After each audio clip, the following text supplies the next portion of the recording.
नमस्कार। 8वें वेतन आयोग को लेकर ना एक जोरदार बहस चल रही है। तो आज हम इसी को थोड़ा आसान भाषा में समझने की कोशिश करेंगे और देखेंगे कि जो सेंट्रल गवर्नमेंट एम्प्लॉयज हैं उनके लिए इसके असल में मायने क्या हैं। तो चलिए सीधे मुद्दे पर आते हैं। वो एक सवाल जो लाखों कर्मचारियों के मन में घूम रहा है कि भाई इस बार एरियर का क्या होगा, मिलेगा या नहीं।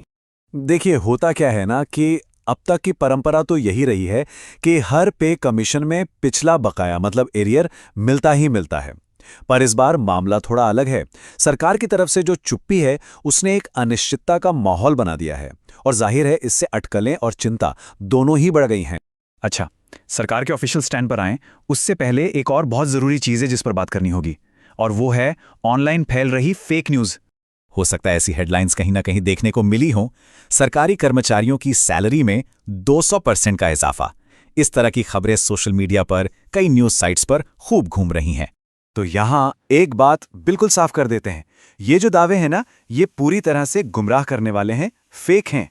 असली कहानी समझने के लिए सबसे पहले ये समझना होगा कि भाई सैलरी कैलकुलेट होती कैसे है, इसका पूरा गणित क्या है। तो चलिए सैलरी की इसी मैथ्स को थोड़ा डिकोड करते हैं। किसी भी कर्मचारी की जो टोटल सैलरी होती है ना, वो मोटे तौर पर 2 पिलर्स पर टिकी होती है। एक है बेसिक पे यानी मूल वेतन, और दूसरा महंगाई भत्ता। तो पहले बात करते हैं महंगाई भत्ते की, जिसे हम डीए भी कहते हैं। अब इसका सीधा सा मकसद है बढ़ती महंगाई के असर को काटना, उसे न्यूट्रलाइज करना।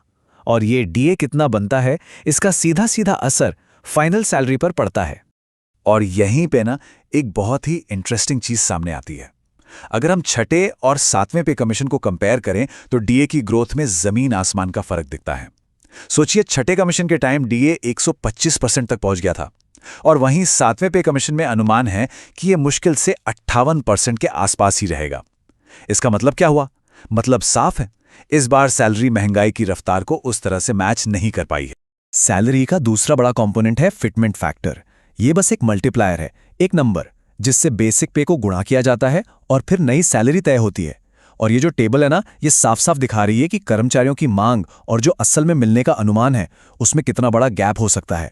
तो ये तो हो गया सैलरी का पूरा हिसाब किताब। अब आते हैं उस मुद्दे पर जिसे कई लोग कड़वा सच भी कह रहे हैं, यानी 8वें पे कमीशन पर पार्लियामेंट में सरकार ने ऑफिशियली क्या कहा है। तो जब सरकार से सीधा सीधा पूछा गया देरी और एरियर के बारे में, तो ये जवाब आया। अब इस जवाब में जो ध्यान देने वाली बात है वो ये है कि इसमें 1 जनवरी 2026 से एरियर देने का कोई भी वादा नहीं है। जवाब काफी डिप्लोमेटिक है, गोलमोल है। तो सवाल ये उठता है कि अगर एरियर नहीं मिला और कमीशन लागू होने में देर हो गई तो एक कर्मचारी को फाइनेंशियली कितना नुकसान झेलना पड़ेगा। चलिए जरा आंकड़ों पर एक नजर डालते हैं। चलो एक सिनेरियो लेकर चलते हैं। मान लेते हैं कि कमीशन को लागू करने में करीब 18 महीने की देरी हो जाती है, मतलब ये कहीं 2027 के बीच में जाकर लागू होता है। तो अगर किसी कर्मचारी की सैलरी में महीने का सिर्फ 2000 रुपए का भी हाइक होना था तो 18 महीने में सीधा सीधा 36,000 रुपए का नुकसान। अब अगर यही हाइक महीने का 5,000 रुपए होता तो ये नुकसान सीधे बढ़कर 90,000 रुपए तक पहुंचाता है। और यहीं से तस्वीर और साफ हो जाती है। अगर किसी की सैलरी में 10,000 रुपए महीने की बढ़ोतरी होनी थी तो टोटल फाइनेंशियल लॉस 1,80,000 रुपए तक का हो सकता है, और ये एक बहुत बड़ी रकम है। सरकार की तरफ से ये जो क्लैरिटी की कमी है ना, इसने लाखों कर्मचारियों के मन में 3 बड़े सवाल खड़े कर दिए हैं जो उन्हें परेशान कर रहे हैं। और आज की जो पूरी अनिश्चितता है ना, उसकी जड़ में यही 3 सवाल हैं। पहला, क्या जनवरी 2026 से एरियर मिलेगा? सबसे बड़ा सवाल। दूसरा, जो डीए अब तक इकट्ठा हुआ है क्या वो बेसिक पे में मर्ज होगा जैसा कि हमेशा होता आया है? और तीसरा सवाल, जनवरी 2026 के लिए जो नया डीए अनाउंस होना है वो होगा या उसे भी फ्रीज कर दिया जाएगा? ये तीनों ही ऐसे सवाल हैं जिनका सीधा असर सैलरी पर पड़ेगा। तो आखिर में घूम फिर के सारी बात इसी एक बुनियादी सवाल पर आ जाती है। अब देखने वाली बात यह होगी कि जो परंपरा इतने सालों से चली आ रही है, क्या वो भविष्य की इन अनिश्चितताओं के सामने टिक पाएगी या नहीं।